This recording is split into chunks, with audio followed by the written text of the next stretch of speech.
Jóvenes, buenos días a todos ustedes. Les habla el ingeniero José de la Cruz Quilla. Tengo exactamente las 7:13. Bueno, tratándose de las clases virtuales, nos vamos a dar una tolerancia de 15 minutos para ingresar a la plataforma de Meet. Bueno, falta aún todavía un minuto más para que demos inicio a la clase de hoy.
Bien, jóvenes, les comento que en esta materia hay inscritos aproximadamente 90 alumnos, y en la clase presencial de la semana anterior, pues en el aula habían casi 90 alumnos, y ahora que la clase es virtual, observo que apenas está la mitad. Es mejor que sea presencial, ingeniero. Eso estoy pensando, pero vamos a tener que cambiar de aula. Y sí o sí tenemos que cambiar de aula. Y va a tener que ser el aula esa que le llaman el Matadero. Esa es una de las aulas más grandes, porque yo vi que en la última clase presencial, pues estaban todos apretados, especialmente en la parte de atrás. Y pues si alguno estuviese con COVID, segurísimo que se contagiarían varios dentro del curso, ¿no? Ahora también hay una actividad en la U, tal vez por eso faltaron. Que hoy es sábado. No sé qué. Sábado no hay Limpieza. actividad. Sí. Ingeniero, hay una minga en el 222 para limpieza del módulo. No sé, creo que empieza a las 9, Exacto. algo así. Seguramente nuestros queridos compañeros deben estar de ida allá. Pero, ¿cuál es más importante, la minga o las clases? La clase. La clase de hiperestática, ingeniero, pero por algo es que no están. Obviamente, y les comento que una de las causales para que a muchos no les vaya bien en sus estudios es que generalmente le dan prioridad a otras actividades y no a lo que es más importante, ¿no? Y ahí radica justamente el hecho de que muchos reprueban materias, no les va bien, porque siempre se la pasan su vida dándole prioridad a otros aspectos. Y eso, pues, a la larga no trae beneficios.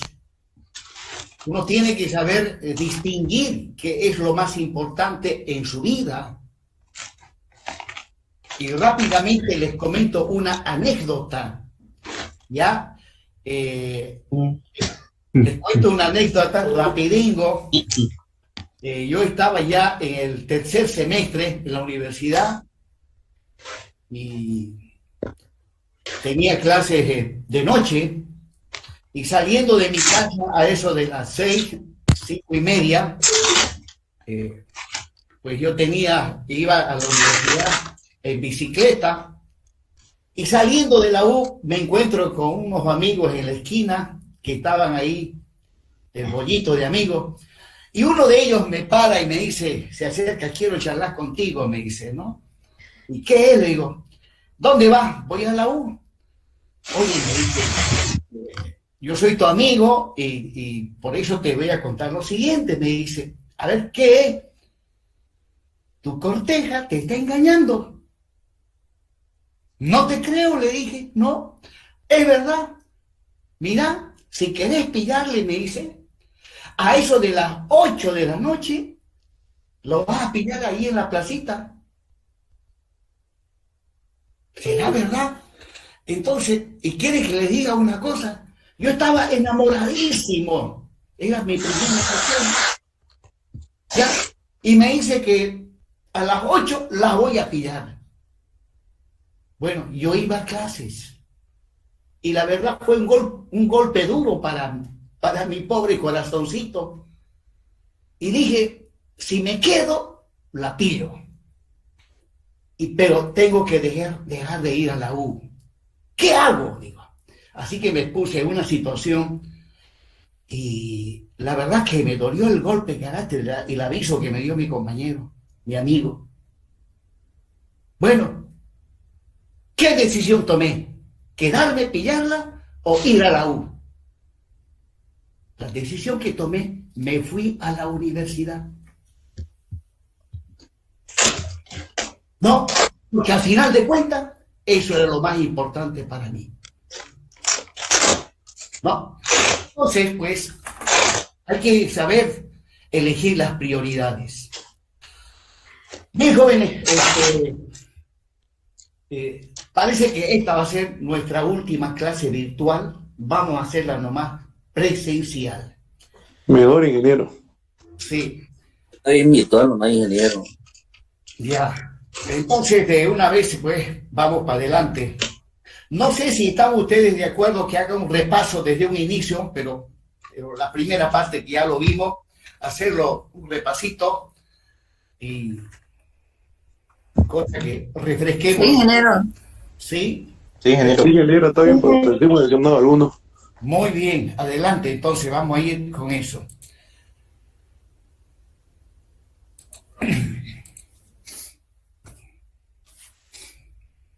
Pues bien,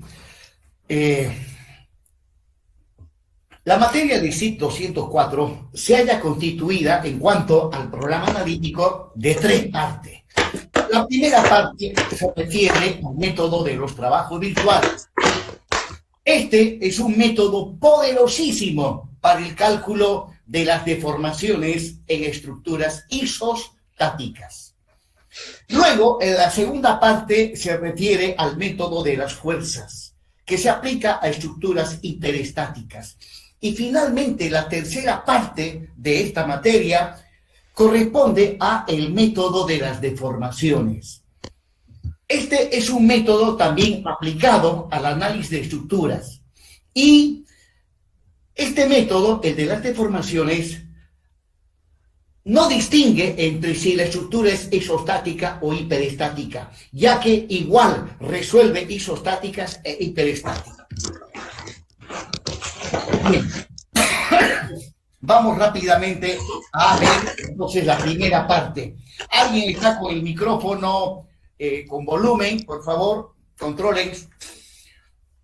Bien, entonces en esta primera parte vamos a ver el método de los trabajos virtuales.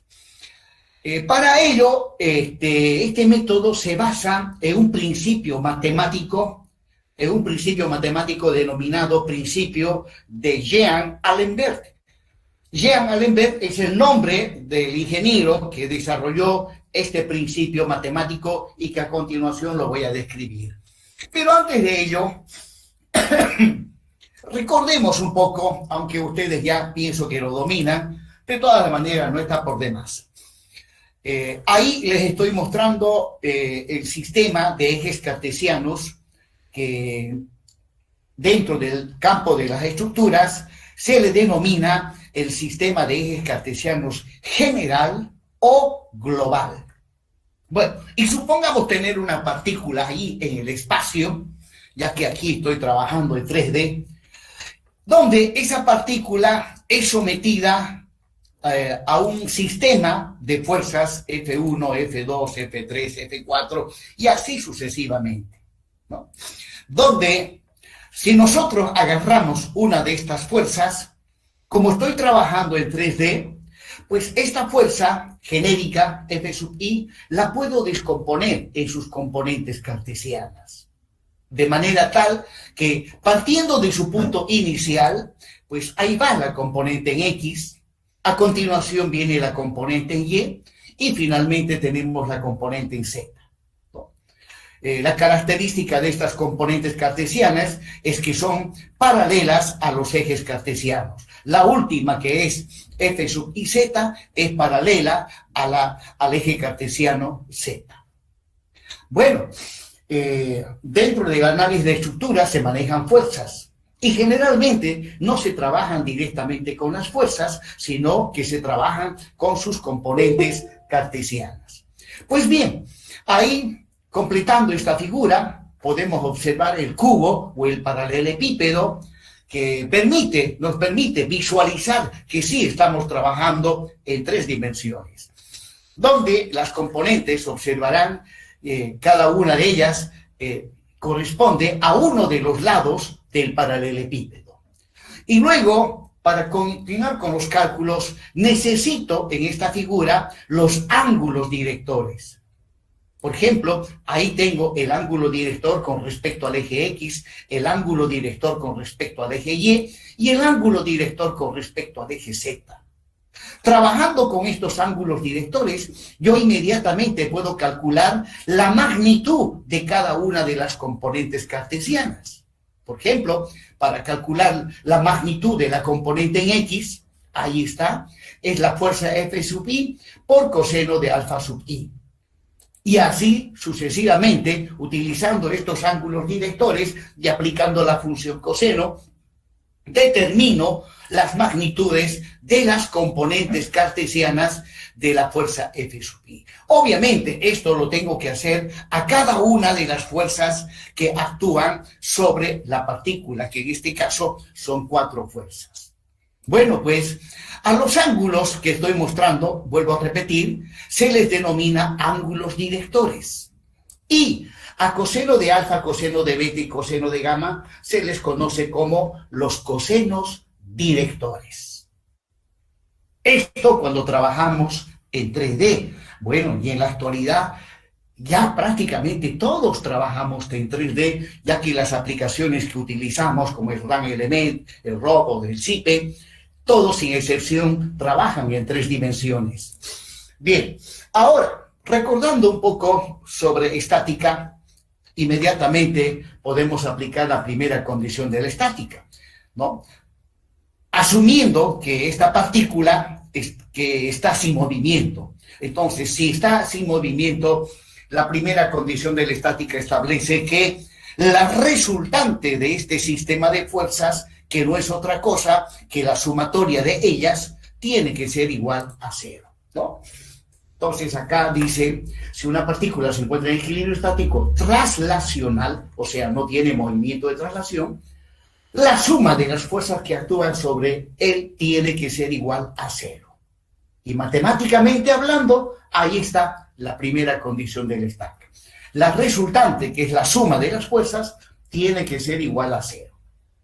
Bueno, lamentablemente han eliminado una materia que se denominaba álgebra vectorial y tensorial. Pues bien, yo no, la verdad que no entiendo por qué eliminaron esa materia, porque hablando de la primera condición de la estática, esta era la ecuación, la primera, matemáticamente hablando, esta ecuación refleja lo que dice la primera condición de la estática. Sin embargo, en la práctica no utilizamos esta ecuación. No utilizamos, y en su lugar utilizamos estas 3. Sumatoria de fuerzas en X igual a 0, sumatoria de fuerzas en Y sumatoria de fuerzas en Z. O sea, trabajamos escalarmente. Y la diferencia está que al trabajar escalarmente, tengo que trabajar con 3 ecuaciones y no con tan solamente una ecuación. Entonces, desde ese punto de vista, a mi criterio, sería importante que se implemente la materia de álgebra vectorial tensorial, que yo tuve la suerte de llevar esa materia y bueno, me ha ayudado muchísimo en mi formación como ingeniero y también en la vida profesional. Porque los ingenieros trabajamos con vectores. En los cálculos siempre manejamos vectores. Bien, prosiguiendo, habiendo hecho un repaso de la primera condición de la estática desde el punto de vista espacial, ahora vamos a empezar a plantearnos el principio de Allenberg. Es un principio matemático. En matemáticas hay muchísimos principios, hay muchísimos teoremas, hay muchísimos axiomas y desde luego también hay leyes matemáticas. Bueno, un principio matemático es una proposición que se aplica y que tiene un campo de validez reducido, no tiene un campo de validez total y general. ¿Y qué dice el principio de Allenberg? Lo vamos a ver inmediatamente a continuación. Pero esta vez vamos a trabajar solamente en el plano, o sea, con los ejes cartesianos X y Y. Trabajando tan solamente en el plano, ahí está la partícula, sometida al sistema de fuerzas F1, F2, F3 y F4. Muy bien. Entonces, lo que tenemos es una partícula sometida a un sistema de fuerzas que se asume que está en equilibrio estático, o sea, está sin movimiento. Bueno, o sea, la suma de las fuerzas es igual a 0. Pues bien, ahí está el enunciado del principio de Allenberg, que dice que si una partícula se encuentra sometida a un sistema de fuerzas en equilibrio estático, ¿no? Si esa partícula experimenta un desplazamiento virtual o imaginario, delta, el trabajo virtual imaginario realizado por el sistema de fuerzas de equilibrio dice que es igual a 0. Bueno, aquí está hablando de una partícula que está en equilibrio estático y habla de que esa partícula ya se mueve. Obviamente, aquí hay una contradicción. Una partícula que está sometida a un sistema de fuerzas en equilibrio no se mueve. Bueno, lo que pasa es que aquí tenemos que trabajar desde un punto de vista virtual, ¿ya? Asumir con la imaginación de que sí se mueve, a sabiendas de que en realidad no se mueve. Entonces, asumimos que esa partícula imaginariamente, virtualmente, asumimos que se mueve una distancia delta. Y para anotar de que ese desplazamiento, esa distancia que recorre, es algo imaginario o virtual, le colocamos una barrita encima de delta, una barrita encima. Eso me está diciendo que en la realidad eso no existe. Entonces, el principio de Allenberg dice que si imaginariamente asumimos que la partícula se mueve una distancia delta, una distancia virtual, dice que el trabajo realizado por el sistema de fuerzas en equilibrio, dice que el trabajo realizado es igual a 0. Bueno, por lo menos la última parte del principio de Allenberg dice algo que es correcto. Obviamente, si el desplazamiento es virtual imaginario, pues al final el trabajo tiene que ser igual a 0. Entonces, la partícula sometida al sistema de fuerzas imaginariamente sufre o experimenta un desplazamiento virtual. Se mueve desde A hasta el punto B, junto con las fuerzas que actúan sobre él. Y bueno, y dice que el trabajo En este caso, tendremos que hablar del trabajo total. El trabajo total es la suma de los trabajos que realizan cada una de las fuerzas, y eso matemáticamente está expresado acá. El trabajo total, obviamente virtual, es el trabajo virtual, es la suma de los trabajos virtuales realizados por cada una de las fuerzas.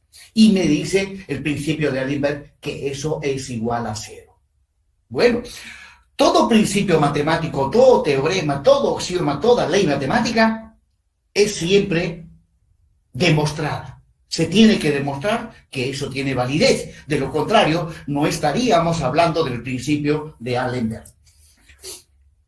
Bien, y aquí una aclaración, ¿no? Dice, en una situación real, para que una partícula en equilibrio estático entre en movimiento, habrá que aplicarle una fuerza adicional externa. O sea, si con estas cuatro fuerzas la partícula está en equilibrio, ya desde el punto de vista real, para que se mueva, tendré que aplicar una fuerza adicional para que rompa el equilibrio estático, ya en una situación real. En cambio acá, desde el punto de vista virtual, la partícula se mueve sin que le apliquemos ninguna fuerza adicional. Bien, finalmente acá dice, para resaltar el carácter virtual de un objeto, el nombre de este debe llevar una barra encima. Entonces, toda vez que trabajamos con entidades virtuales, no debemos de olvidar de colocar la barrita encima, ya que en los cálculos, como veremos más adelante, intervienen al mismo tiempo magnitudes reales y magnitudes virtuales. Y para diferenciarlas, pues no olvidar colocar a las magnitudes virtuales la barrita que va encima. Prosiguiendo con el principio de Allenberg y trabajando en el plano, ahí está nuevamente la partícula que imaginariamente experimenta un desplazamiento virtual delta, y que este principio dice que el trabajo realizado por el sistema de fuerzas en equilibrio es igual a cero. Bueno, ahí inmediatamente, como estoy trabajando con una partícula que se mueve de A a B, pues bien, ahí estoy mostrándoles el sistema de ejes cartesianos local, que hay que diferenciar del sistema de ejes cartesianos general o global. El sistema de ejes cartesiano general o local es uno solo para toda la estructura.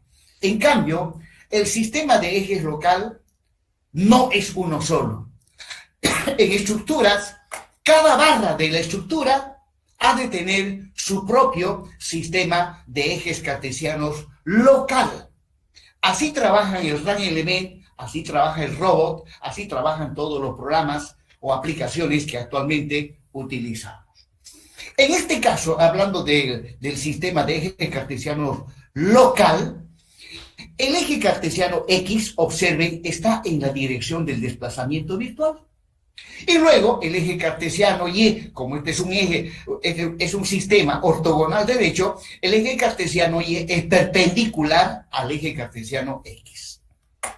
Entonces, lo que tenemos es una partícula que se mueve una distancia delta en la dirección del eje cartesiano X. Y el principio de Allenberg, vuelvo a repetir, dice que el trabajo realizado por este sistema de fuerzas es nulo. Bueno, recordemos la definición de trabajo, ¿no? Dice que el trabajo es el esfuerzo realizado sobre un cuerpo cuando éste se mueve en una cierta dirección recorriendo una cierta distancia. En este caso se mueve en la dirección del eje X y la distancia recorrida virtual es delta. Entonces, trabajo es esfuerzo. ¿Quién realiza ese esfuerzo? Obviamente estas fuerzas son las que realizan esfuerzo.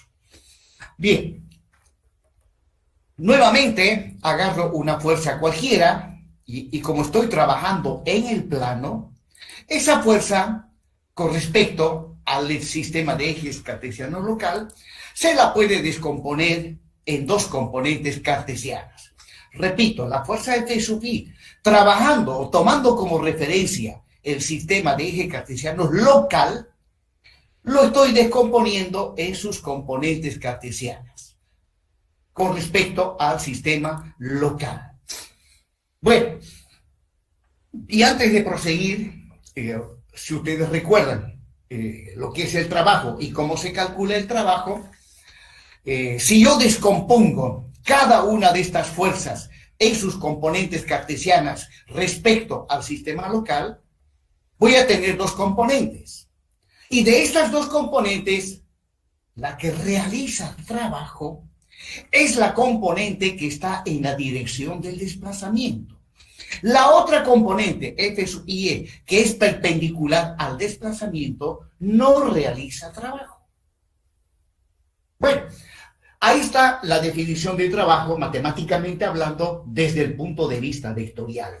El trabajo es el producto escalar entre un vector R, llamado vector distancia, y un vector fuerza. El vector fuerza es el que realiza trabajo. Y el vector R es el que permite definir la distancia que recorre el cuerpo que entra en movimiento.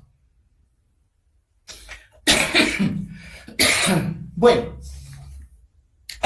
acabo de mostrar uno de los ángulos directores de la fuerza F sub I con respecto al sistema de ejes cartesianos local. Es el ángulo θ sub I con respecto al eje cartesiano X. Bueno, si trabajo con este ángulo, entonces, pues, el trabajo realizado por una fuerza es la fuerza por la distancia recorrida por el coseno de θ. Bueno, y acá también tengo que hacer una diferencia. La primera fórmula es para cuando se trabaja de manera enteramente vectorial. La segunda fórmula es para cuando trabajamos desde el punto de vista escalar. ¿Cuál de las dos es más sencilla? Pues les comento que la primera es más sencilla, ¿ya? En cambio, la segunda, el trabajo ustedes saben que puede ser positivo o negativo. ¿Cuándo es positivo o negativo? Yo tengo que ver cómo está la fuerza, cómo está la distancia, y en función de eso, yo soy el que tiene que darle el signo. En cambio, si yo trabajo con la primera, no.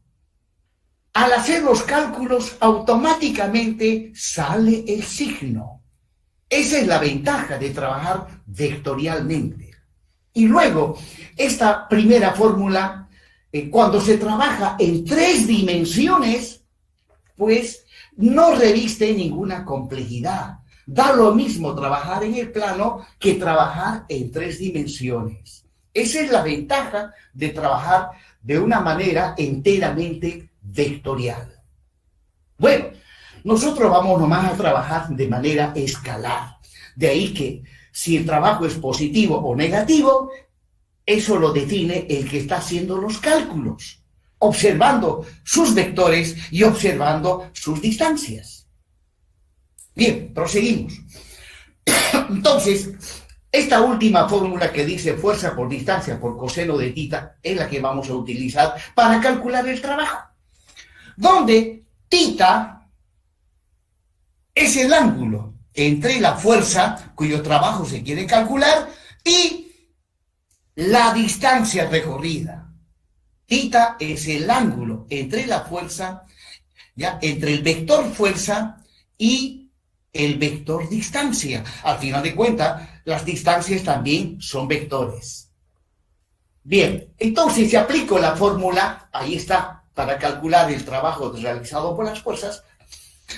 El trabajo realizado por la fuerza F1, según esta fórmula, es la fuerza F1 por la distancia recorrida por coseno de θ sub 1, donde θ sub 1 es el ángulo que hay entre la fuerza F1 y la distancia, bueno, que lamentablemente no lo estoy mostrando en el gráfico. Luego, el trabajo realizado por la fuerza F2 es la fuerza F2 por la distancia por el coseno del ángulo que hay entre la fuerza F2 y la distancia, y bueno, y así sucesivamente, ¿no? Y luego hago simplificaciones. ¿Qué simplificaciones puedo realizar acá? Bueno, hay un término que es común a todos, un factor que es común, es delta, el desplazamiento virtual. Pues factorizo delta. Y una vez factorizado delta, aquí entre paréntesis tengo F1 por coseno de tita sub 1, F2 por coseno de tita sub 2 y así sucesivamente. Bueno, si yo quisiera, en este gráfico donde tengo los ejes locales, si quisiera calcular F1x, sería F1 por coseno de tita sub 1. F sub i por coseno de tita sub i. Por lo tanto, F1 por coseno de tita sub 1 es la componente en X de F1. F2 por coseno de tita sub 2 es la componente en X de F2. Y justamente eso es lo que voy a mostrar a continuación. Este primer término es la componente en X de F1. Este segundo término es la componente en X de F2.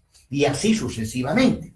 En el trabajo, observen, en el cálculo del trabajo, intervienen las componentes X. Es que justamente hace un momento les mencioné que al descomponer una fuerza, la que realiza trabajo es la componente en X, porque es la fuerza que está en la dirección del desplazamiento. Luego, como sabemos de antemano que esta partícula está en equilibrio estático, la sumatoria de las componentes en X, ¿ya? Que me da la resultante en la dirección del eje X, tiene que ser cero. Donde finalmente cero por el desplazamiento virtual, pues me da cero. Verificado. Es cierto que el trabajo virtual total realizado por este sistema de fuerzas en equilibrio estático, cuando la partícula imaginariamente experimenta un desplazamiento virtual, el trabajo virtual total es igual a cero. Bueno, proseguimos. Veamos ahora, resulta que en base al principio de los trabajos virtuales, se plantean dos teoremas, denominados teoremas de los trabajos virtuales. Tenemos un primer teorema aplicado a cuerpos sólidos o rígidos, ¿ya? El principio de los trabajos virtuales aplicado a cuerpos rígidos, ¿ya? Permite plantearnos un teorema denominado teorema de los trabajos virtuales aplicado a cuerpos rígidos.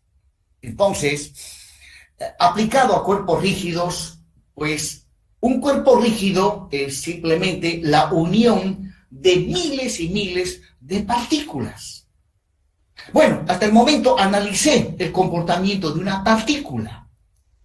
Y un cuerpo rígido, vuelvo a repetir, es la unión de miles y miles de partículas. Entonces, si aplicamos el principio de Allenberg, vamos a llegar a una definición que dice lo siguiente. Si un cuerpo rígido sometido a un sistema de fuerzas externas en equilibrio estático experimenta un desplazamiento virtual o imaginario cualquiera, pero que sea compatible con las características restrictivas de sus apoyos, el trabajo virtual, el trabajo total virtual, realizado por el sistema de fuerzas externas en equilibrio, es igual a cero. Es igual a cero. Bueno, pero lo que en realidad nos interesa es el siguiente teorema, ¿ya? El teorema de los trabajos virtuales aplicado a cuerpos elásticos, a cuerpos que sí se deforman, bajo cualquier carga se deforman. Pues bien, aplicando el principio de los trabajos virtuales a cuerpos elásticos, obtenemos este teorema. ¿Y qué dice el teorema? Bueno, dice, si un cuerpo elástico sometido a un sistema de fuerzas externas en equilibrio estático, dice, el trabajo total virtual realizado por el sistema de fuerzas externas es igual al trabajo total virtual realizado por el sistema de fuerzas internas. Bueno, esto está y no está muy nítido. Bueno, en otros términos, cuando el principio de los trabajos virtuales se aplica a cuerpos elásticos, aparece este teorema. Y el teorema dice que si un cuerpo elástico está sometido a un sistema de cargas, las cuales están en equilibrio estático, y el cuerpo elástico a un sistema de cargas en equilibrio estático, el teorema dice que el trabajo realizado por las cargas externas tiene que ser igual a el trabajo realizado por las cargas internas. Bueno, como veremos a continuación, ahí tengo una estructura cualquiera y obviamente tiene que ser isostática por cuanto el método de los trabajos virtuales se aplica solamente a estructuras isostáticas. Y ahí tengo una estructura isostática y ahí estoy mostrando algunas cargas externas. Las cargas externas pueden ser cargas puntuales, distribuidas de manera uniforme, distribuidas de manera triangular, trapezoidal, inclusive puede haber momentos externos, ¿ya? Ahí está el conjunto de cargas externas sobre una estructura isostática. Inmediatamente lo que hacemos es proceder a el cálculo de las reacciones. Aplicando las condiciones de la estática, calculamos reacciones. Y resulta que las reacciones también son parte de las cargas externas. Una vez calculadas las reacciones, inmediatamente, analizando barra por barra la estructura, determinamos las cargas internas. Bueno, a esto que estoy llamando cargas internas, nosotros le llamamos esfuerzos internos. Bueno, pero al final de cuentas también son cargas. Porque alguien me puede decir, ¿cuál es la definición general de carga? ¿Qué es carga?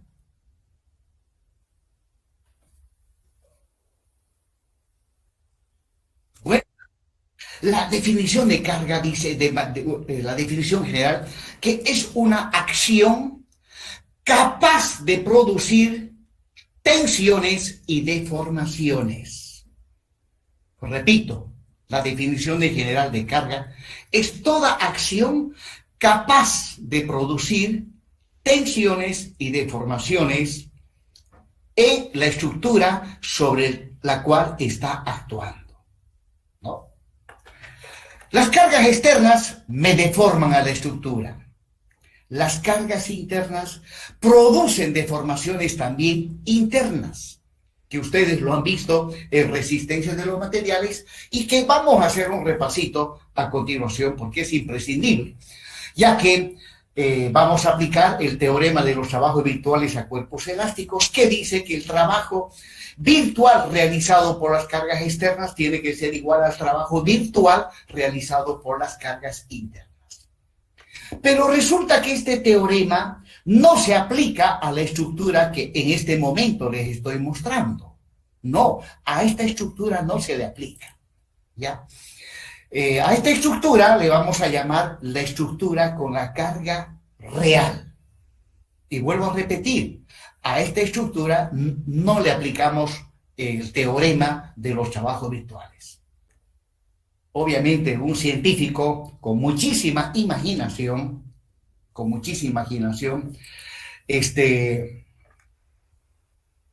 ideó un artificio especial, que lo vamos a explicar luego. Bueno, lo que estoy mostrando en este momento es la deformación que experimenta la estructura isostática debido a las cargas externas. Debido a las cargas externas, la estructura se deforma. Inclusive, hay un apoyo que es móvil, obviamente ese apoyo también se mueve. Luego, supongan ustedes que buscamos calcular el desplazamiento lineal del nudo A. que acabo de mostrarlo, donde el nudo A, antes de aplicar las cargas, está en la posición que en este momento les estoy mostrando. Bien, aplicadas las cargas, la estructura se deforma y el punto A, el nodo A o nudo A, cambia de posición. Y al cambiar de posición, aparecen, correspondiente a este nudo, aparecen desplazamientos lineales y también desplazamientos angulares.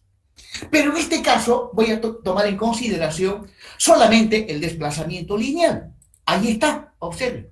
Ese es el desplazamiento lineal que experimenta el nudo A cuando la estructura se deforma debido a las cargas externas reales.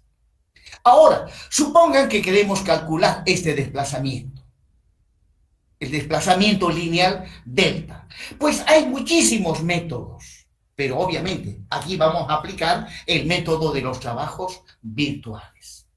Bien, proseguimos. Delta, desplazamiento lineal del nudo A. Ahora, analicemos un pedacito de la estructura.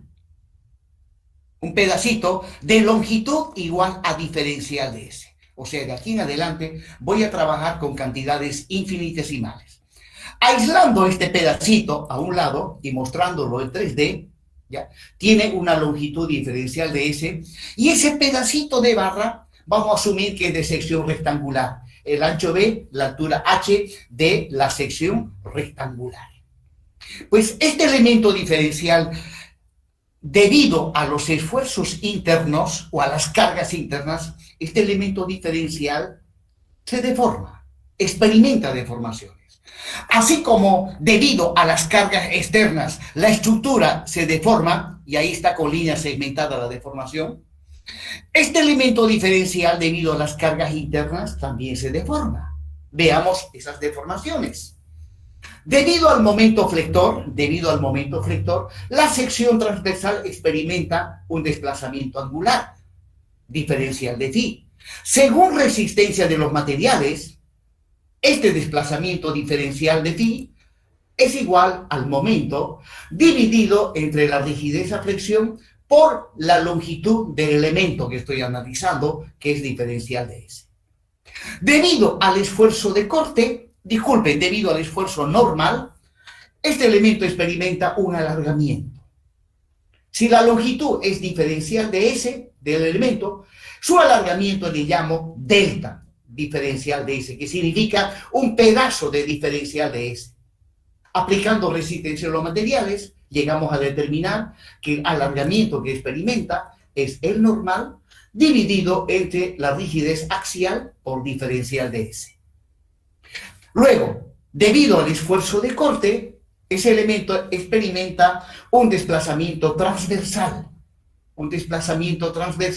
que le estoy llamando diferencial de H, donde, según resistencia de los materiales, es igual a un coeficiente K multiplicado por el cortante, porque el cortante es el causante para que aparezca este desplazamiento transversal, dividido entre la rigidez a esfuerzo de corte por diferenciales. Y finalmente, debido al momento flector, esto lo tengo que mostrar en 3D, aplicado el momento flector, la sección transversal experimenta un giro de magnitud, el eje longitudinal de la barra ya experimenta un giro que le estoy llamando diferencial de tita, según resistencia de los materiales, eso es igual al momento torsor dividido la rigidez a torsión de la sección transversal por diferenciales.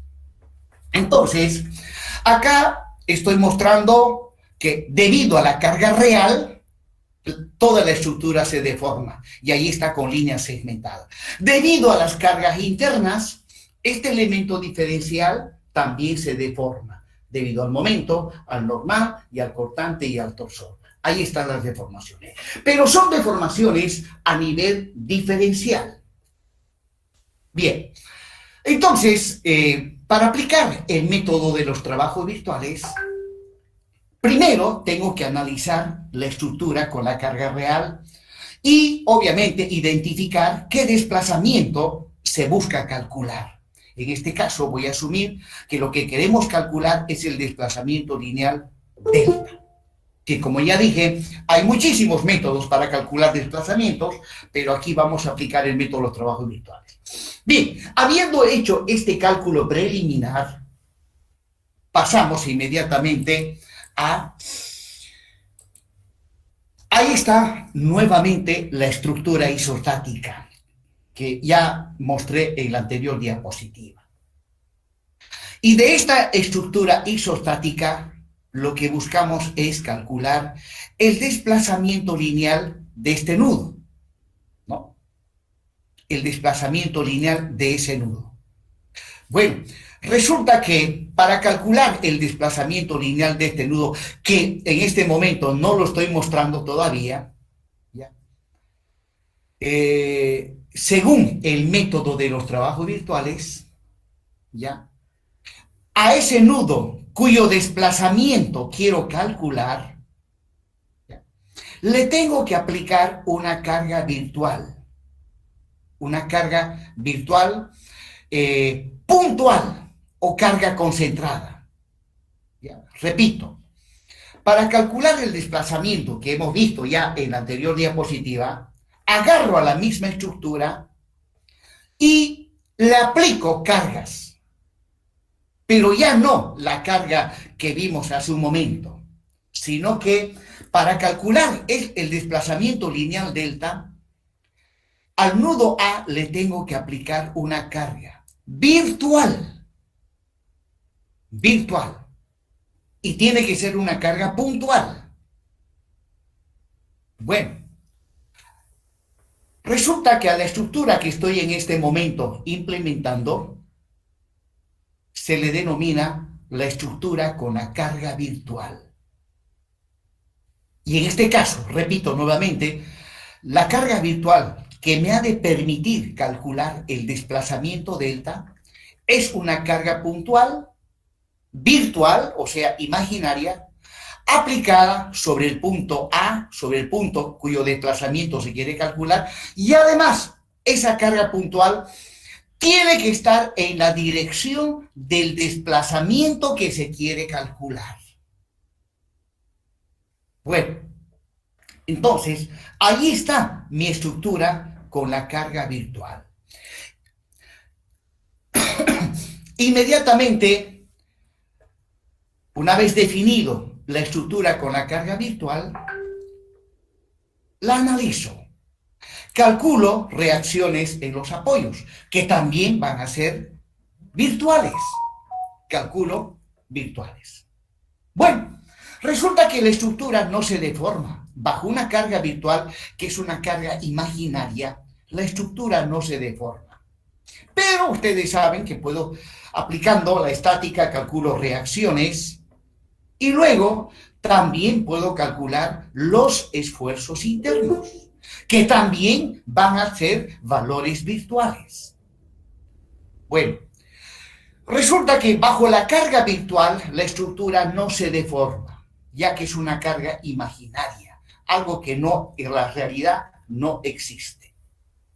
Bueno, ahora, este método dice lo siguiente. Si ahora imaginamos que alguien que no lo vemos viene y deforma a la estructura con la carga virtual, lo deforma, ¿ya? Bueno, antes de ello, van a disculpar. Ahora, si yo agarro un pedacito de la estructura con la carga virtual y lo aíslo, y este pedacito de la estructura ha de estar sometida a las cargas virtuales internas. Estas son las cargas internas. Pues estas cargas internas, como son virtuales, son imaginarias, también no lo van a deformar. No lo deforman a este elemento de longitud diferencial de S. O sea, tanto la carga externa virtual como las cargas externas virtuales no producen deformación, porque en la realidad no existen.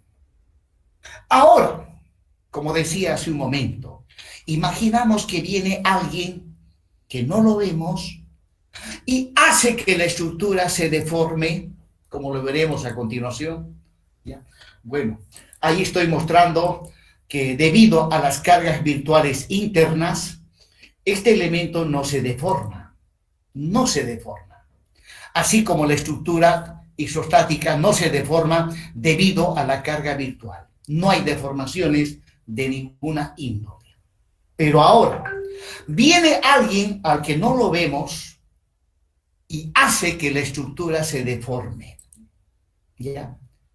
Uy, aquí hay incompatibilidad en lo que estoy hablando y en lo que sale la pizarra. Bueno, aquí estoy poniendo nuevamente la definición de trabajo. Yo no sé para qué lo puse si ya acabo de explicar hace un momento la definición de trabajo, ¿no? Ahí está nuevamente la definición de trabajo que ya lo había explicado anteriormente. Bueno, en caso de que a futuro pase clases virtuales, esta parte lo voy a borrar porque ya es algo que lo hemos visto. Bueno, volviendo nuevamente a lo que decíamos hace un momento, ya ahí está la carga virtual externa, es una carga externa, no produce deformaciones, bueno, calculo reacciones, calculo las cargas internas, o sea, los esfuerzos internos, y estos esfuerzos internos también no producen deformaciones, ¿no? Luego, bien, dijimos, alguien viene, que no lo vemos, y deforma a la estructura, lo deforma tal como se deforma la estructura con la carga real. Alguien viene y hace que la estructura se deforme tal como se ha deformado la estructura con la carga real. O sea, el nudo A ha de experimentar un desplazamiento que en este caso es virtual porque alguien viene y lo deforma imaginariamente, se deforma de manera idéntica a la deformación de la estructura con la carga real. Por lo tanto, el nudo A, de manera virtual, experimenta un desplazamiento virtual.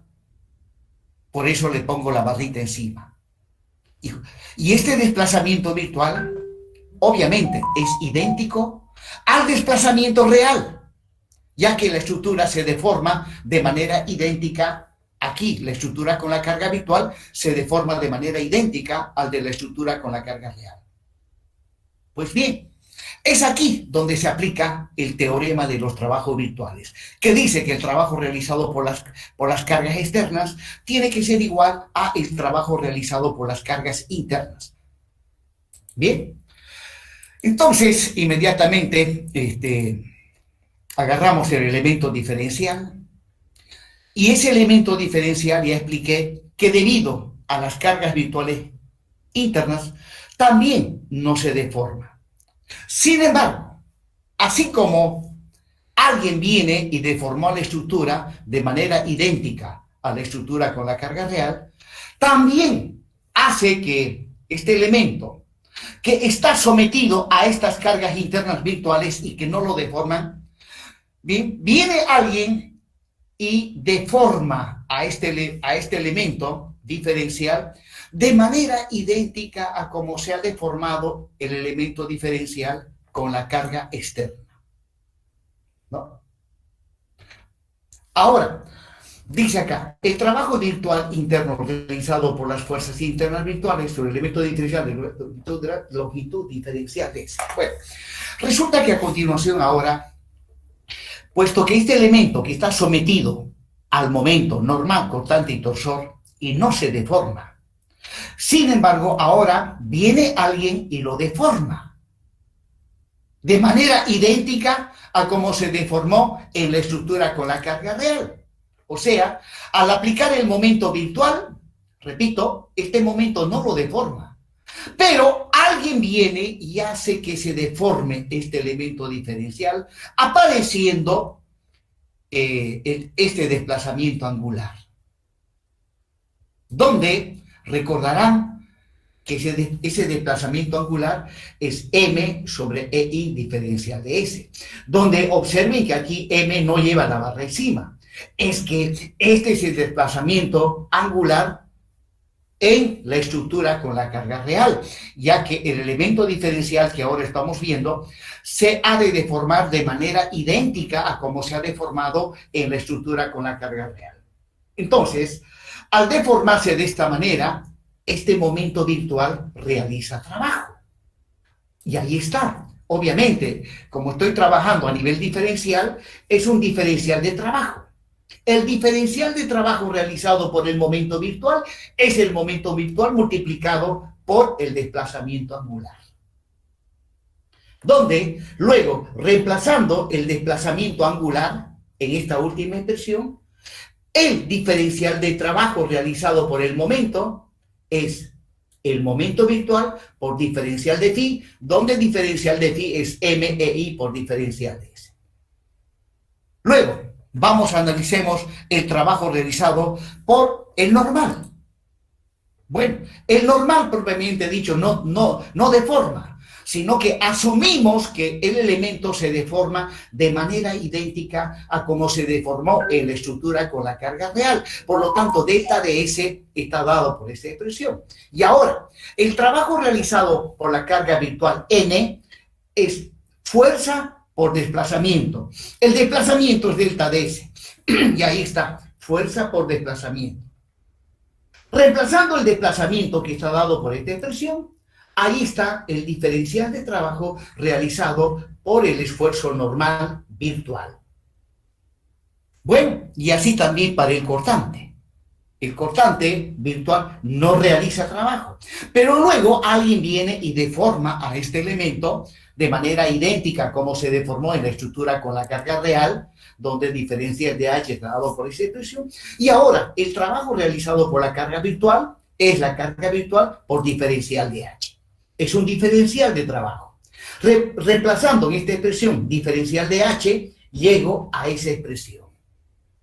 Y luego, finalmente, para el momento torsor, ¿ya? El torsor virtual no deforma, sino que alguien viene y lo deforma de manera idéntica al de la estructura con la carga real. Por lo tanto, el trabajo, el diferencial de trabajo realizado es el torsor por diferencial de tita. Reemplazando diferencial de tita, llego a esa expresión.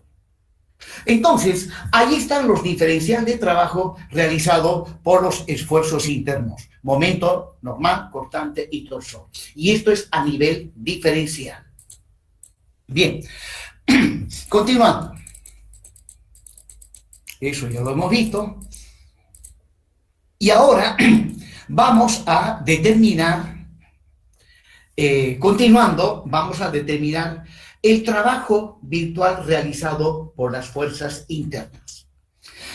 En la anterior diapositiva ya calculé el trabajo realizado por los esfuerzos internos, pero a nivel diferencial. A nivel diferencial. Si quiero calcular el trabajo virtual correspondiente, ya no a este elemento diferencial, sino a toda la estructura, entonces aplico integrales. ¿No? A cada uno de los trabajos diferenciales realizados por el momento, el normal, el cortante y el torsor, aplico diferencial. Obviamente, estas integrales me tienen que recorrer la estructura de extremo a extremo, agarrando a todas las barras o elementos que forman parte de la estructura. Reemplazando el diferencial de momento, el diferencial de trabajo, disculpen, realizado por el momento virtual, recordarán, era el momento virtual por el desplazamiento angular, ¿no? El diferencial de trabajo realizado por el normal, es el normal por delta de S, el diferencial de trabajo realizado por el cortante, es el cortante por diferencial de H, y el diferencial de trabajo realizado por el torsor, es el torsor por diferencial de tita. Donde, vuelvo a repetir, diferencial de phi está dado por esa expresión, delta de S, el alargamiento, el desplazamiento transversal, el giro debido al momento torsor está dado por esas expresiones. Reemplazo en estas integrales, las reemplazo y llego a esa expresión, y simplificando, finalmente llego a esa expresión matemática, que es la expresión que me permite determinar el trabajo realizado por las cargas internas. Ahí está la expresión para calcular el trabajo realizado por las cargas internas. Bueno, entonces, del teorema de los trabajos virtuales aplicado a cuerpos elásticos, ya tengo W sub I barra. Lo que me falta es calcular ahora el trabajo realizado por las cargas externas. Cargas externas son la carga puntual virtual y también son las reacciones que aparecen en los apoyos. Entonces, pasemos a calcular ahora el trabajo virtual realizado por las cargas externas. Bien, ahí está la estructura que se deforma de manera idéntica como se deformó la estructura con la carga real. Bien, esto también debería borrarlo porque estoy repitiendo, ¿no? Dice lo que dice esta expresión. Bueno, entonces, calculemos el trabajo realizado por las cargas externas. Trabajo realizado por una fuerza es igual a fuerza por distancia. ¿Cuántas fuerzas externas o cuántas cargas externas tengo acá? Bueno, aquí el que está con rojito es una carga externa, es la carga virtual que está en la dirección del desplazamiento que se quiere calcular. También las reacciones en los apoyos son cargas externas. Por lo tanto, si quiero calcular el trabajo virtual externo, aplico la siguiente fórmula, ¿no? El trabajo virtual externo es cada una de estas fuerzas P, R1, R2, R3, multiplicado por sus correspondientes distancias, ya que trabajo es fuerza por distancia. Pero, si observamos la estructura, R1 y R2 se encuentran sobre un apoyo fijo. Ese apoyo no se mueve. Por lo tanto, R1 no tiene distancia. Lo mismo, R2 no tiene distancia. O sea, en esta ecuación, delta 1 tendría que ser 0 y delta 2 0. Y por ende, R1 y R2 no realizan trabajo. Luego, si nos vamos a R3, bueno, ese apoyo es un apoyo móvil, pero es un apoyo que se mueve horizontalmente. Y R3 es una fuerza vertical. Bueno, trabajo es fuerza por distancia, pero para ser más exactos, trabajo es fuerza por distancia y por el coseno que hay entre la fuerza y la distancia. Bueno, en este caso, la fuerza por la distancia y por el coseno del ángulo que hay entre la fuerza y la distancia, que es 90. Coseno de 90 es 0 y por cualquier cantidad se hace 0. Por lo tanto, la única fuerza externa que realiza trabajo es la carga puntual virtual que actúa sobre el nudo A y que se encuentra en la dirección del desplazamiento que estamos queriendo calcular. Es la única que realiza trabajo. Y bueno, ¿qué ángulo hay entre esta fuerza y el desplazamiento que se quiere calcular? El ángulo es 0. Coseno de 0 es 1. Y bueno, por ese motivo es que no lo he colocado aquí.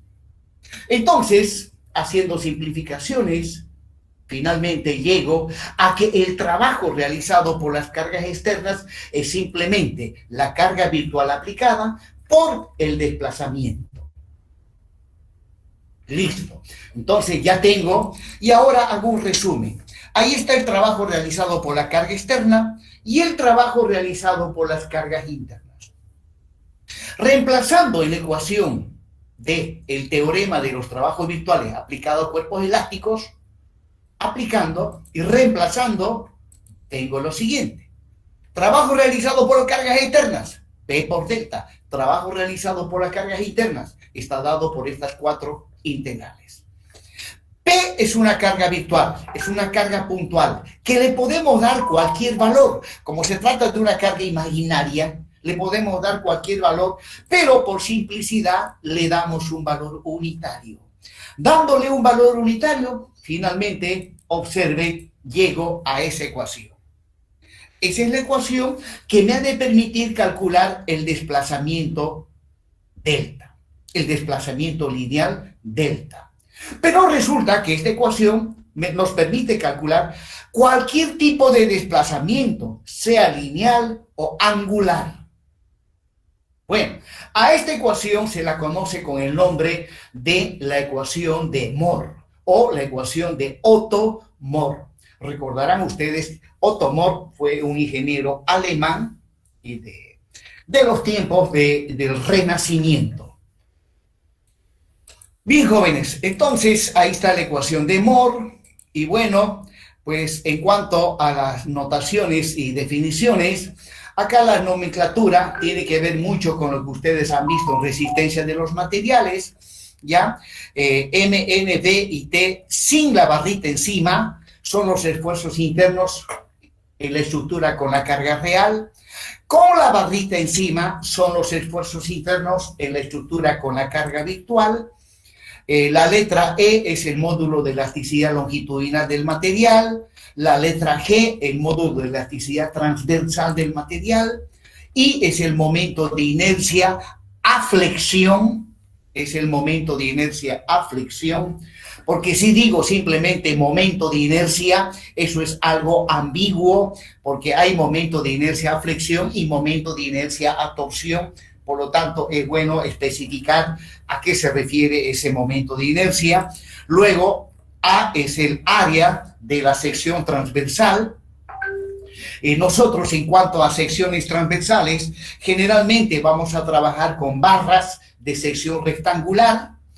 Y sub T, el momento de inercia a torsión.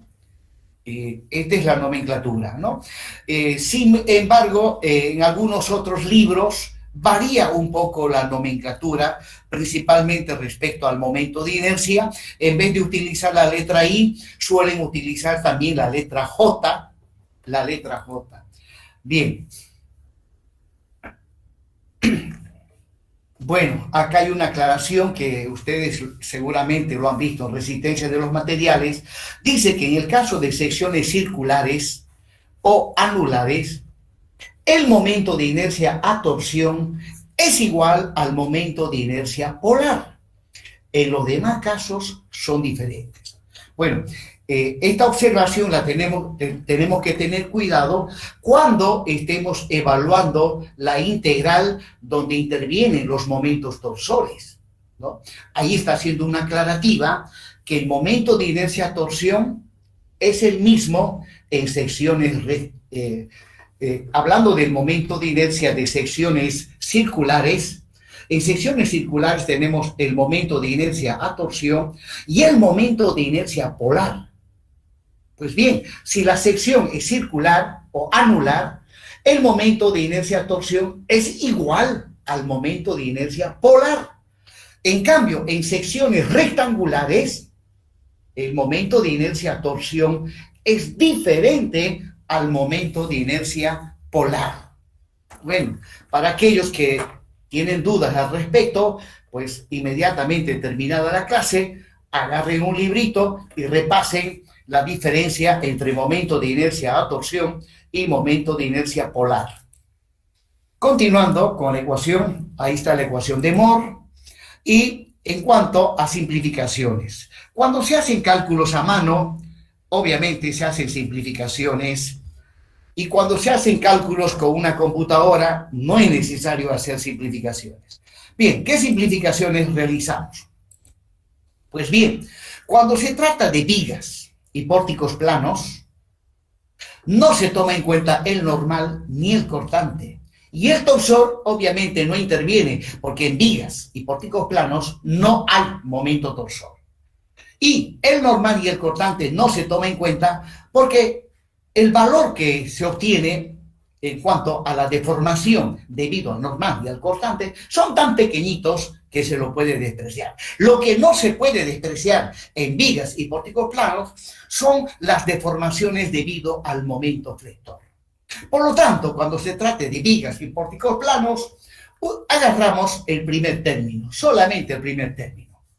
Luego, cuando se trata de estructuras trianguladas, o sea, cerchas, pueden ser planas o espaciales, en cerchas interviene solamente el esfuerzo normal. Las deformaciones debido al momento, al cortante, son tan pequeñitos que no los tomamos en cuenta. Y el torsor también. Entonces, cuando se trata de cerchas planas o espaciales, interviene solamente las deformaciones debido al esfuerzo normal. Prosiguiendo con las simplificaciones, en el caso de parrillas o en parrillas 2, ¿no? Se toma en cuenta el momento y el torsor. Se desprecia las deformaciones debido al normal y al cortante. Y finalmente, en el caso de estructuras espaciales, pórticos espaciales, pues generalmente se desprecia el esfuerzo de corte, generalmente se desprecia el esfuerzo de corte y el esfuerzo normal, esos dos. Sin embargo, hay que tener mucho cuidado en estructuras espaciales, principalmente estructuras aporticadas, donde si las columnas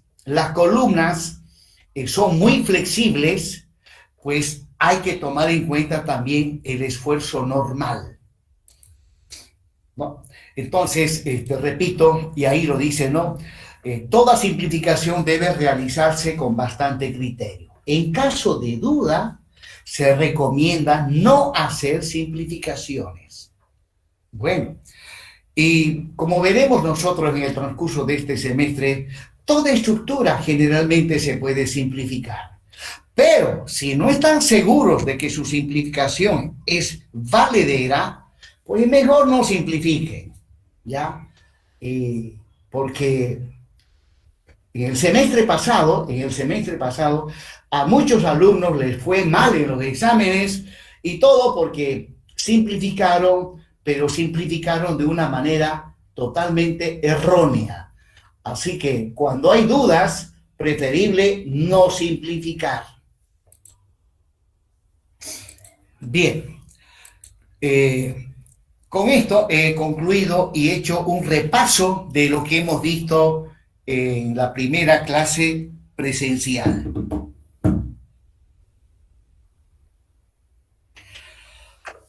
Bien, jóvenes, nos vamos a dar un descansito de 5 minutos, por favor. Un descansito de 5 minutos.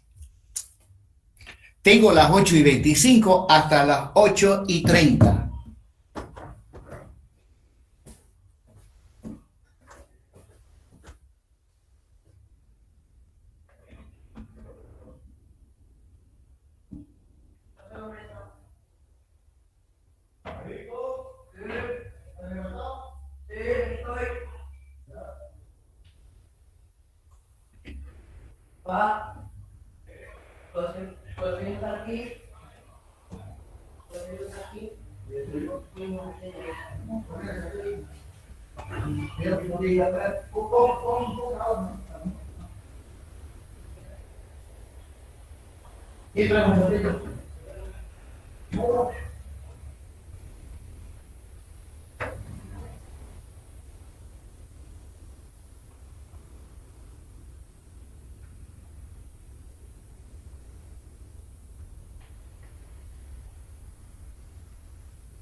Bien, jóvenes, estoy de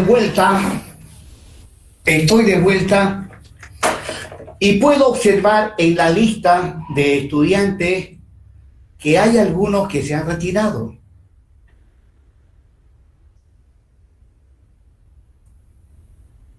Hay alumnos que se han retirado.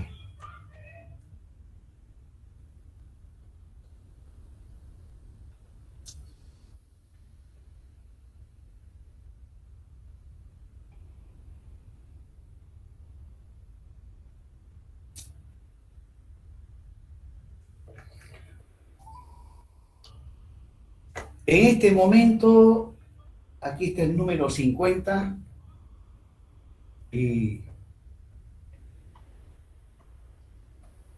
pues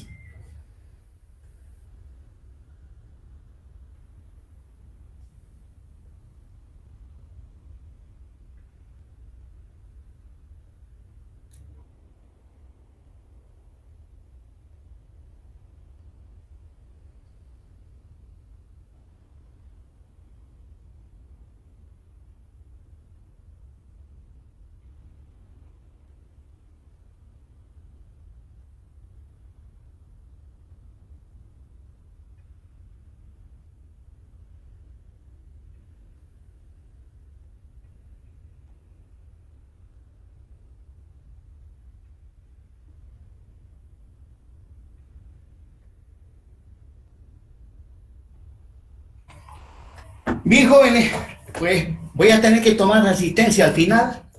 Ahí está la lista de alumnos de CIR 204.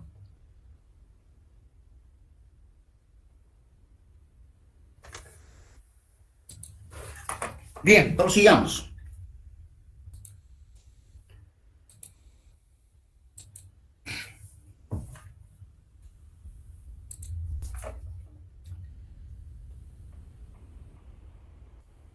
Bien, jóvenes, a continuación vamos a ver algunos ejemplos sencillos, empezando siempre por la parte más sencilla del método de los trabajos virtuales. He ahí la ecuación de Moore a la que habíamos llegado en la anterior presentación. Bien, vamos a ver un pequeño ejemplo de aplicación y el enunciado dice lo siguiente. Para la viga que se muestra en la figura, calcular el desplazamiento lineal del nudo B. Bueno, ¿cuál viga? Ahí está. Es una viguita embolado, en su extremo izquierdo está empotrado, en su extremo derecho libre y sometido a una carga uniformemente distribuida. La carga en este caso, cuando se trata del cálculo de las deformaciones de una estructura, se trabaja con la carga característica o carga de servicio. Si no me equivoco, en la última clase les expliqué sobre la diferencia entre las cargas de servicio y las cargas de diseño o cargas últimas. Bueno, pide calcular el desplazamiento lineal del nudo B. Para ello, vamos a asumir que la viga es de sección rectangular, el ancho B, h su altura. Y bueno, lo que estoy mostrando en este momento es la estructura con la carga real. Es la estructura con la carga real. Y para aplicar el método de los trabajos virtuales, necesito la estructura con la carga virtual, que lo vamos a presentar luego. Bueno, debo analizar la estructura con la carga real. Eso implica que debo calcular las reacciones en los apoyos. Y una vez calculado las reacciones en los apoyos, pues esa viguita embolado se ha de deformar conforme estoy mostrando con línea segmentada. Y al deformarse se puede ver que el nudo B experimenta un desplazamiento lineal. Se ha de mover hacia abajo. Justamente, este es el desplazamiento lineal que pide calcular este problema. Bueno, prosiguiendo. Inmediatamente calculo las reacciones en el apoyo. El momento en el apoyo ha de ser Q por L, en la resultante, su brazo de palanca es L medios, y al final de cuentas me queda Q por L cuadrado sobre 2. La reacción o el cortante en el empotramiento es simplemente la carga por L. Y luego, continuando con esto del análisis de la estructura con la carga real, ahora, partiendo del nudo B a una cierta distancia X, me voy a plantear la ecuación analítica del momento flector. Pues bien, ahí está la ecuación analítica del momento flector, que es igual a la carga multiplicado por X me da la resultante. Y como yo estoy queriendo calcular, viniendo de derecha a izquierda, quiero calcular cuánto vale el momento a una distancia X, la resultante de este tramo, que es Q por X, tiene un brazo de palanca que es X medios. Por lo tanto, el momento a una distancia X es la carga por X cuadrado sobre 2, y además, ustedes saben que en este caso, el signo del momento flector es negativo, ya que este momento me tracciona la fibra superior y me comprime la fibra inferior de la sección transversal. Y bueno, también podría determinar la ecuación analítica del esfuerzo de corte, pero como se trata de una viga, solamente para el análisis de las deformaciones tomamos en cuenta al momento flector, ya que para vigas y pórticos, recordarán, se aplica solamente el primer término de la ecuación de Mohr, o sea, el término que toma en cuenta las deformaciones debido al momento flector. Y justamente eso es lo que vamos a hacer. Bien, acabo de analizar la estructura con la carga real, calculé las reacciones en los apoyos y vi cómo se deforma, y ahí está el desplazamiento que vamos a calcular, y luego determiné la ecuación analítica del momento flector en función de la variable X. Bueno, ahora veamos la estructura con la carga virtual. Es la misma estructura, y la carga virtual ya sabemos que es una carga puntual, ¿no? Para calcular este desplazamiento lineal delta B, al nudo B le tengo que aplicar una carga puntual, virtual, en la dirección del desplazamiento que se busca calcular. O sea, ahí está. Pero observen, la carga virtual que acabo de aplicar, su sentido apunta hacia arriba, no hacia abajo, como muestra la deformada de la estructura con la carga real.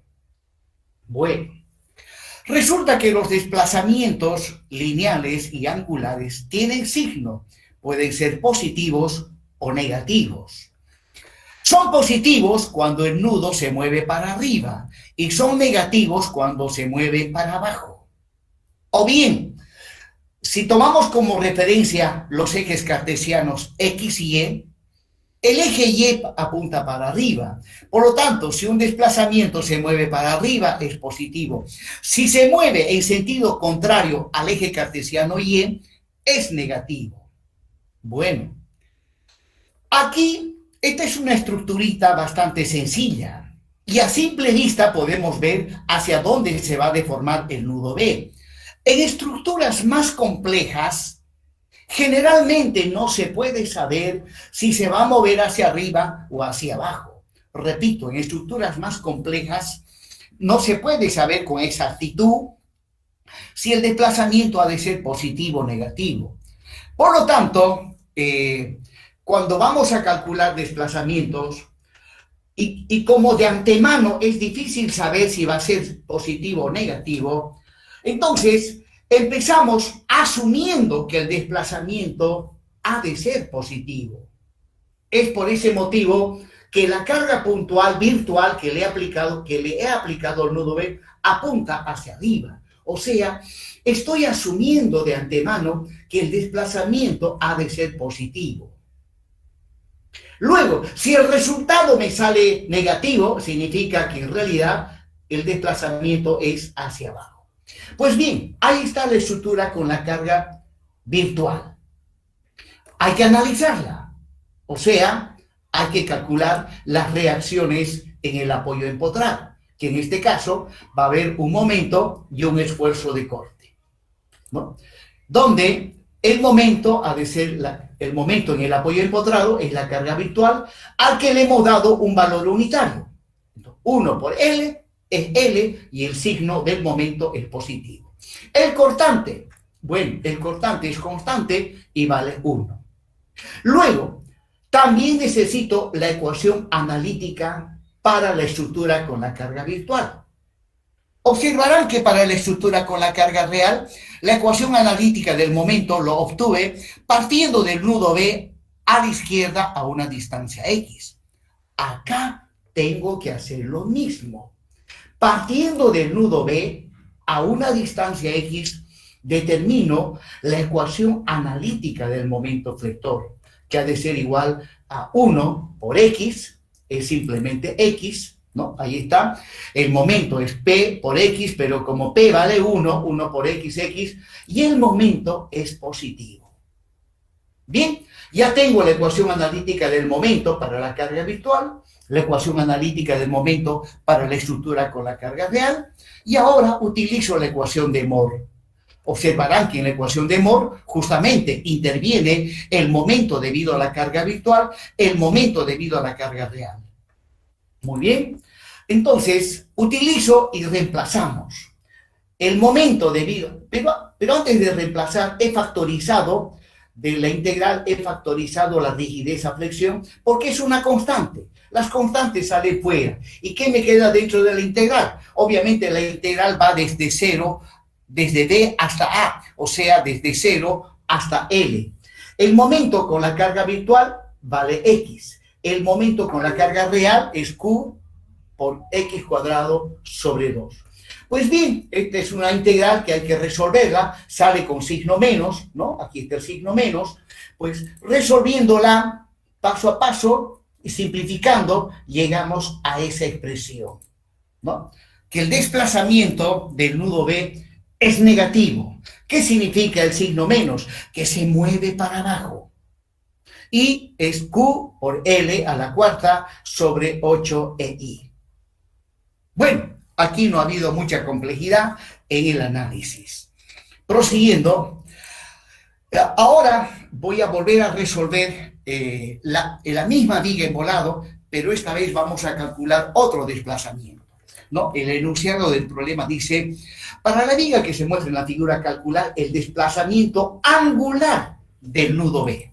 Entonces la estructura es la misma, la carga es la misma, la sección también, Y esta es la estructura con la carga real. Pero esta vez lo que se pide es el desplazamiento angular del nudo B.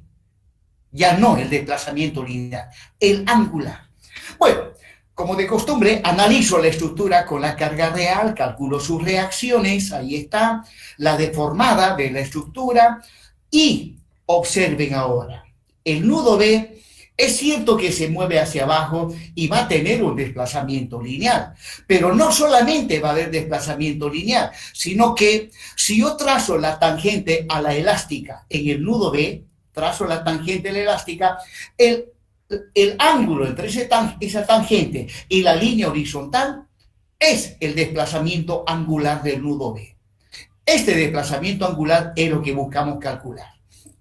Entonces, termino de calcular, calculo las reacciones y luego, partiendo del nudo B a una distancia X, la ecuación analítica del momento es Q por X medios y es negativo y llegamos a esa expresión. Observarán que hasta ahí es casi idéntico a lo que hice en el anterior problema, solo que aquí lo que buscamos calcular es el desplazamiento angular, ya no el lineal. Muy bien. Ahora necesito la estructura con la carga virtual.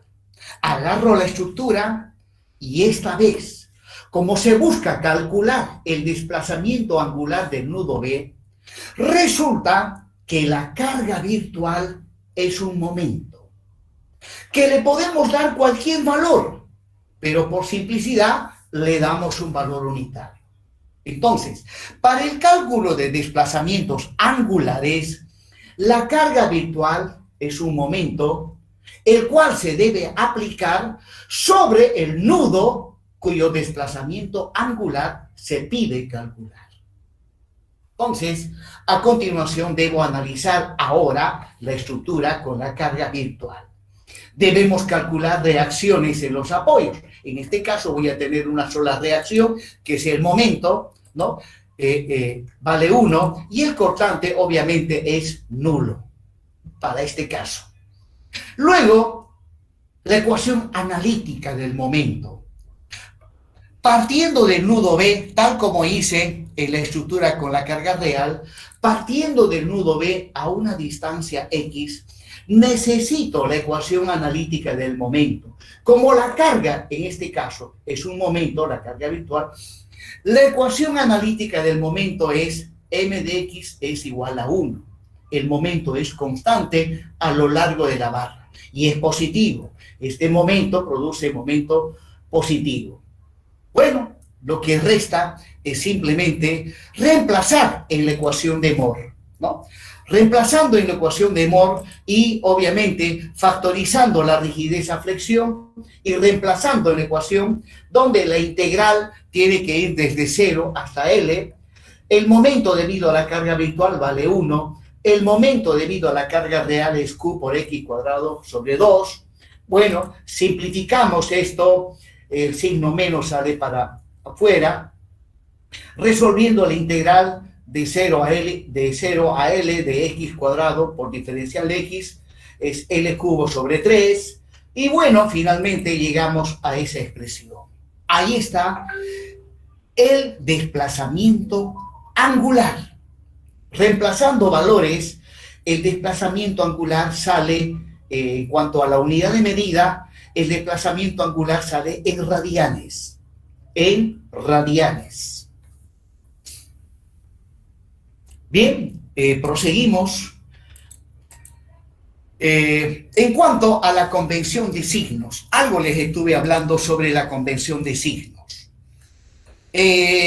La convención de signos, en cuanto a cargas, reacciones y desplazamientos lineales o angulares, se lo realiza ya sea con respecto al sistema de ejes cartesianos global y en algunos casos con respecto al sistema de ejes cartesianos local, correspondiente a las barras de la estructura. Si trabajo y calculo las reacciones y las cargas y los desplazamientos con respecto al sistema de ejes cartesianos global, entonces, pues, los signos o la convención de signos es el siguiente. Por ejemplo, un desplazamiento lineal en el espacio, es un vector. Y por lo tanto, ese vector yo lo puedo descomponer, tal como hice hace un momento para las fuerzas, lo puedo descomponer en sus componentes cartesianas.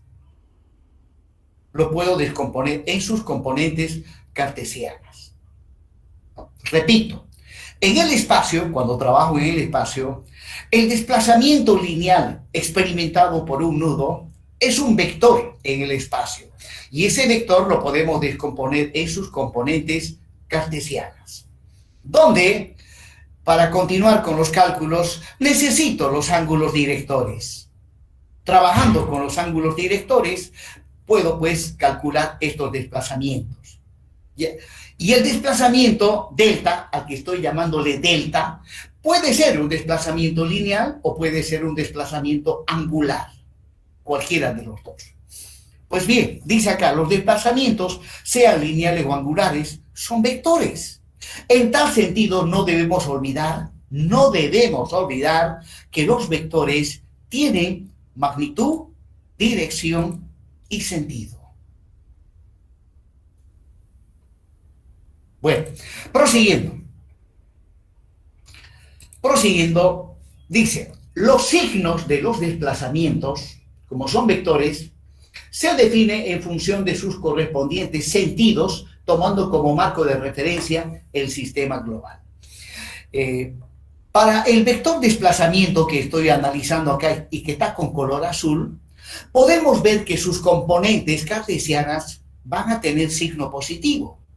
¿Por qué? Por ejemplo, delta X, su sentido es similar al del eje cartesiano X, por lo tanto positivo. Delta Y, su sentido, o sea, la flechita, es similar al del eje cartesiano Y, será positivo. Delta Z, la flechita, que es el sentido, es similar al eje cartesiano Z, por lo tanto también tendrá signo positivo.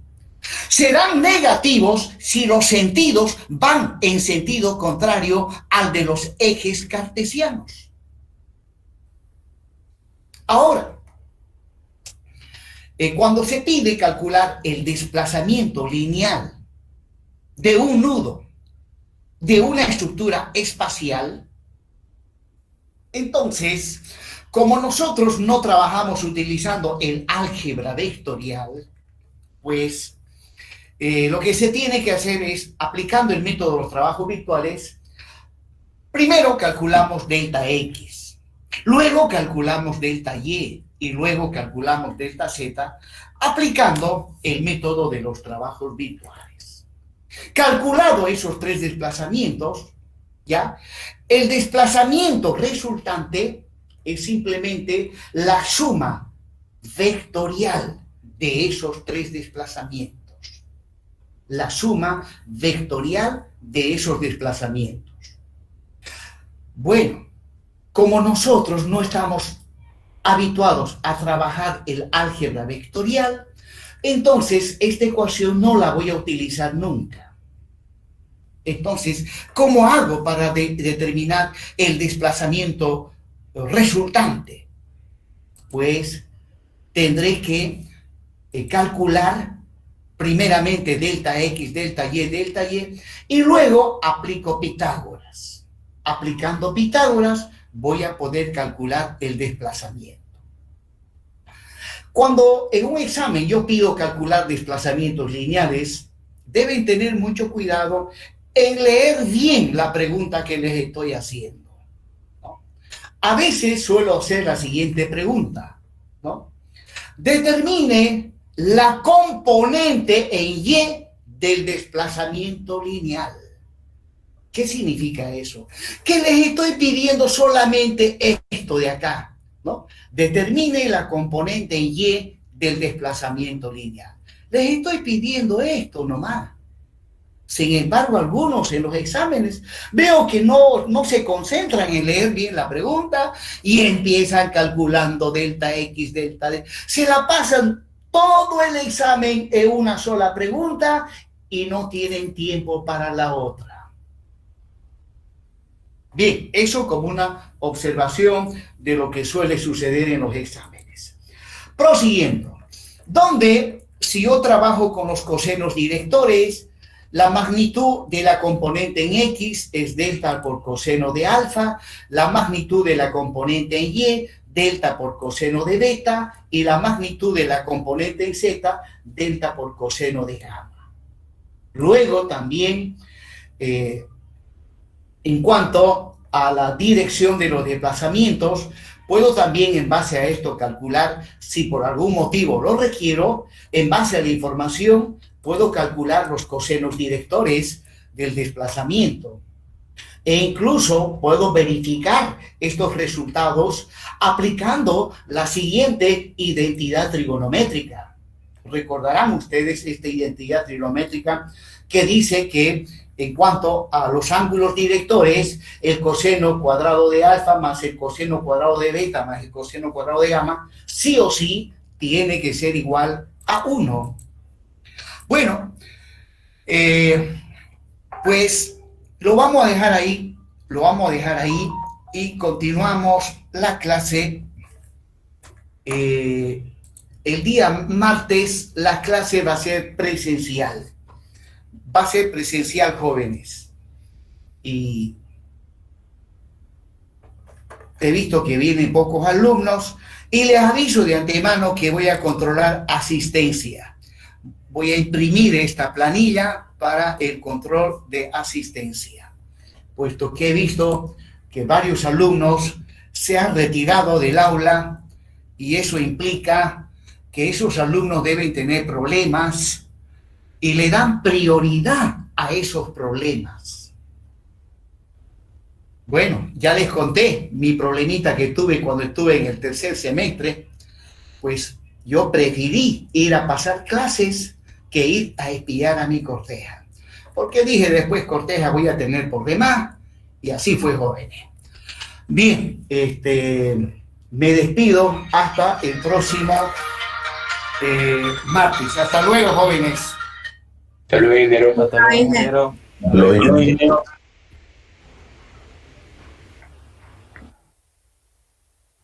Hasta luego, ingeniero.